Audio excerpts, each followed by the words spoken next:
Well, the top story we're tracking, a Canadian Commission report has said there is no definitive link with a foreign state in the killing of Hardeep Singh Nijjar. Back in September 2023, if you remember correctly, Trudeau had claimed that Canada had credible evidence that Indian agents were involved in Nijjar's murder in British Columbia. However, this report, titled Public Inquiry into Foreign Interference in Federal Electoral Processes and Democratic Institutions, which was released on Tuesday, suggested that while India may have spread disinformation following Justin Trudeau's claims, there's no conclusive foreign link to the killing that's been established. So the latest Canadian Commission report has said there was no definitive link with a foreign state in the killing of Khalistani separatist Hardeep Singh Nijjar.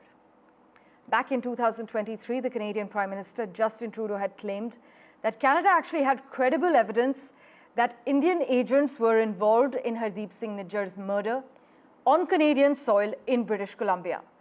However, this latest report that's been released on Tuesday, which is titled Public Inquiry into Foreign Interference in Federal Electoral Processes and Democratic Institutions, this suggests that while India may have spread disinformation following Justin Trudeau's claims, no conclusive foreign link to the killing was established. My colleague Maha Siddiqui has been tracking all the finer details for us. She joins us live at the moment. Maha, so the Canadian Commission report says there's no definitive link with a foreign state in Hardeep Singh Nijjar's killing? Yes, this is the Hague Commission report, the Commissioner report rather, wherein 100 witnesses' testimony was recorded over a period of 16 months. And this followed a report by the intelligence agency that had in fact put out some startling comments, and one was with regards to the foreign interference, alleging that there was from India as well, to which now the Hague Commission report that is now out has clearly mentioned that there is no definitive link to any foreign state that could be proven. However, this is unlikely, Parmeshwar, as we see it from here at the moment, to improve the ties between India and Canada over this issue specifically. This is because the same report in a later part where it discusses in detail the Hardeep Singh Nijjar killing and the aftermath of that in terms of the diplomatic relationship between India and Canada, says that the terms of reference for this report did not allow them to go into transnational repression of Canada, and that it gives the government the leeway, in fact, to respond to any such situation based on the realities that they have basis other reports as well. So in this case, and if you read the entire report, even though at one part it clearly says that no definitive link was proven to any foreign nation, any foreign state, but on the other hand, still giving the leeway to the government to act on other reports as well. And the report that we will mention here is the report by the RCMP, that is the Royal Canadian Mounted Police, that had also given a report. One of the elements of the report had suggested persons of interest in this case, specifically the Hardeep Singh Nijjar killing, basis which Canada had expelled 6 Indian diplomats, and in response, India had done the same with Canada. Right. As always, Maha, thank you so much for joining us with the lowdown. Well, let's switch tracks now. US President Donald Trump has signed the Laken-Riley Act into law, giving federal authorities in the United States broader power to deport immigrants in the US illegally who have been accused of crimes. He also announced at the ceremony that his administration planned to send the worst criminal aliens to a detention center in Guantanamo Bay in Cuba. But this bipartisan act, which is the first piece of legislation approved during Trump's second term, was named for Riley, a 22-year-old Georgia nursing student who was slain last year by a Venezuelan man in the US illegally. Now, while the Laken-Riley Act passed with bipartisan support, many critics are arguing that it criminalizes immigrants on a larger scale. But just listen in to what Trump had to say, followed by my colleague Mitch McCann's report from New York. Today, I'm also signing an executive order to instruct the Departments of Defense and Homeland Security to begin preparing the 30,000-person migrant facility at Guantanamo Bay. Most people don't even know about it. We have 30,000 beds in Guantanamo to detain the worst criminal illegal aliens threatening the American people. Some of them are so bad we don't even trust the countries to hold them because we don't want them coming back, so we're going to send them out to Guantanamo. This will double our capacity immediately, right? And that's a tough place to get out of. Today's signings bring us one step closer to eradicating the scourge of migrant crime in our communities once and for all. At the White House, President Trump raised for the first time the prospect of sending migrants to the Guantanamo Bay detention center. We have 30,000 beds in Guantanamo to detain the worst criminal, illegal aliens threatening the American people, Mr. Trump said, explaining he would direct various agencies to prepare a migrant facility there. The president's predecessors, Joe Biden and Barack Obama, had signalled intentions to close the facility while they were in office, and critics have labelled it a moral stain on America for holding suspected terrorists without charge or trial. Currently, it holds only around 15 prisoners. Mr. Trump's comments come as Immigration and Customs Enforcement, or ICE officers, carry out raids to find illegal immigrants across the United States. ICE said it arrested 1,000 people on Tuesday in the US. In 2024, an average of 312 people were arrested each day.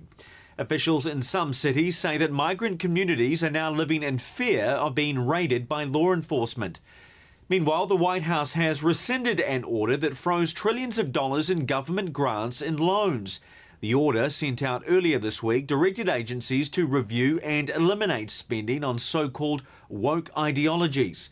After widespread confusion, concern and legal cases, the Office of Management and Budget said the directive had been rescinded. The change in direction is the first major U-turn from the administration as it continues to implement a large volume of executive orders. Mitch McCann, NDTV, New York. Ray Locker joins us for a quick comment on the implications of this act. Thanks so much, Ray, as always, for your time. Now, given Guantanamo's controversial history, what are the legal and ethical implications of this decision? Do you think such a move would actually be challenged in courts, and if so, on what grounds? Well, it's obviously going to be challenged in court because we don't know if it's legal or not. I mean, it has not been authorized by an act of Congress, any kind of law, any kind of deliberations. You know, the Guantanamo camp was opened in about more than 20 years ago, in the beginning of the War on Terror, as a secret facility under CIA supervision. That's not the case now. So the rules are different. I don't know what all the rules are, but it's far more complicated than what the president said today. Also, sending immigrants to Guantanamo to avoid potential re-entry, doesn't it sound like a logistical and financial challenge?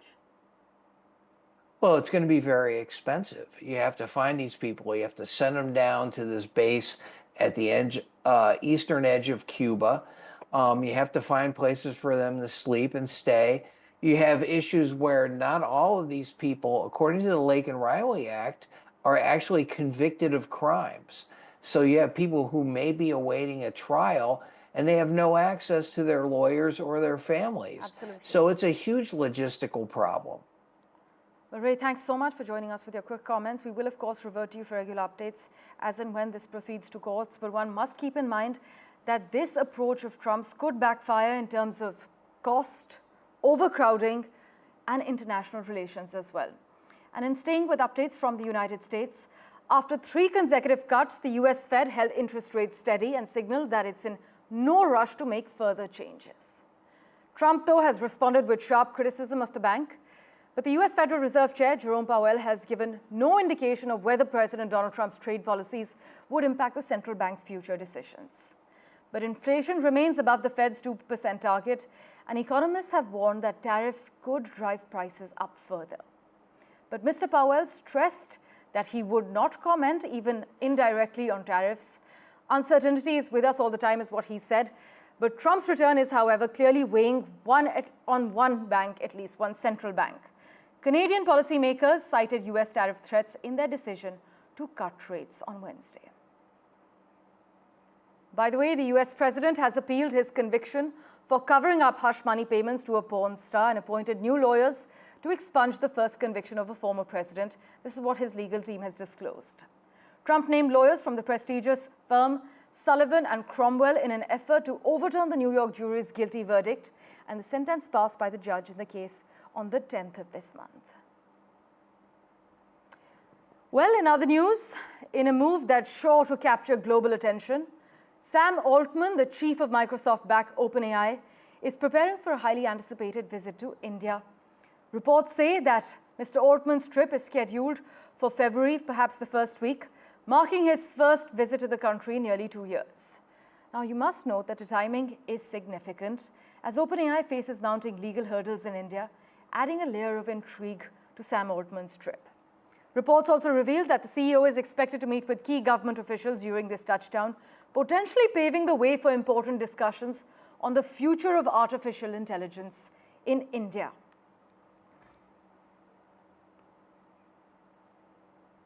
Well, in other news, Donald Trump has tasked billionaire Elon Musk's SpaceX to bring back stranded NASA astronauts Sunita Williams and Butch Wilmore from the International Space Station.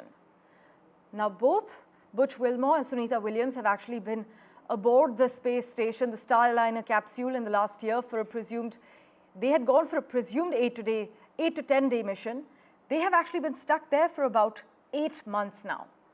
The astronauts were left in space after an issue with their Boeing Starliner capsule, and that delayed their return. But Musk has claimed on social media that SpaceX would get them home as soon as possible, calling it terrible that they were left in space so long under Joe Biden's administration.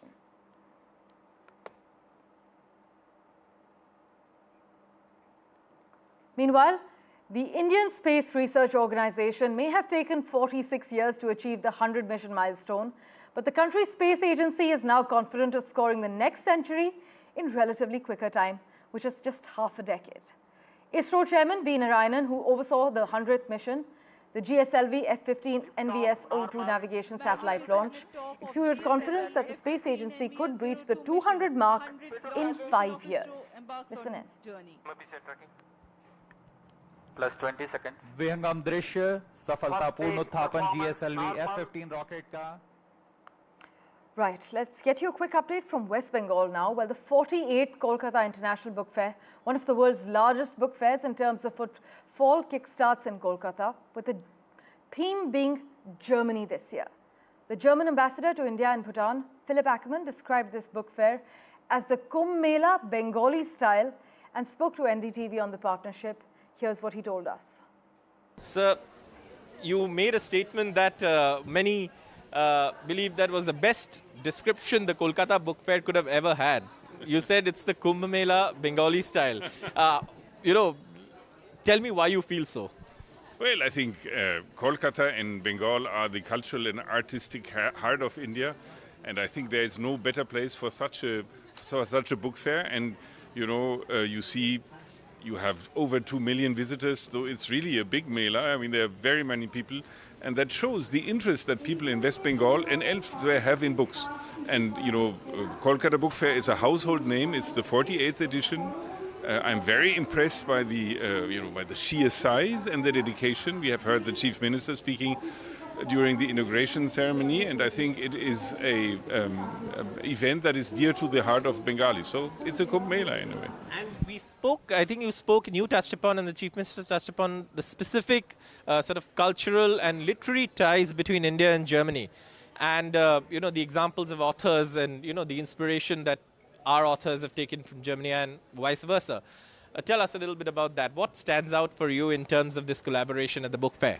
So I think Indo-German roots when it comes to culture go back to the 19th century, where Max Müller, the famous Max Müller, started to translate the Rig Veda and interpret it and explain it to the public in the West.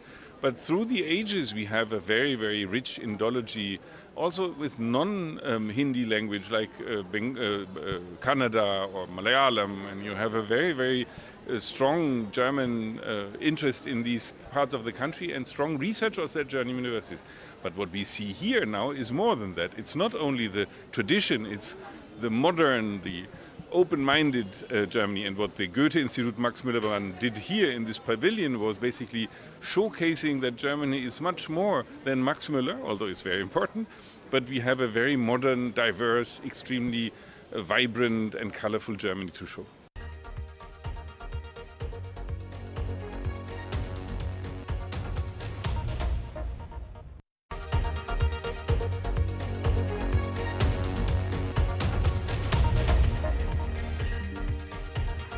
Well, Doug Rand, former senior advisor, U.S. Citizenship and Immigration Services, has spoken to NDTV on U.S. President Donald Trump's recent immigration crackdown, including revoking birthright citizenship. Here's what he told Gauri Dwivedi regarding the H-1 visas. The executive order that Donald Trump came out with last week, it has caused a lot of anxiety, specifically among the Indian immigrant community there. Explain to us who all are covered, and then we come to the legality of it in just a bit. But in your assessment, what do you think could be the kind of impact we are talking about this executive order? Honestly, I think the impact is more fear than reality. This is a sweeping executive order that is unconstitutional on its face.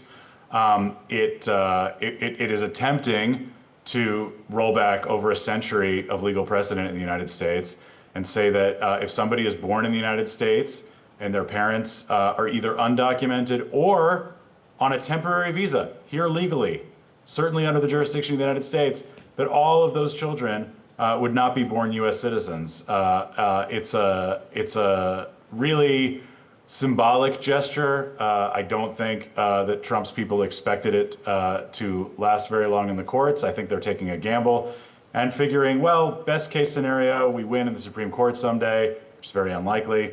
But worst case scenario, we still scare a lot of people. And I would add, it's scaring people who are both here with and without papers. I was going to come to the legality of it as to whether it's going to stand in a court of law. The fact that the Supreme Court is conservative leaning, in your assessment, do you think the Trump administration would be willing to probably wait it out for it to reach all the way to the Supreme Court? I think absolutely they'll wait it out. Fortunately, as you saw last week, a federal judge, a Republican-appointed federal judge, called it blatantly unconstitutional and blocked it. So there's going to be no change. Birthright citizenship is still the law of the land, as it has been since the Civil War.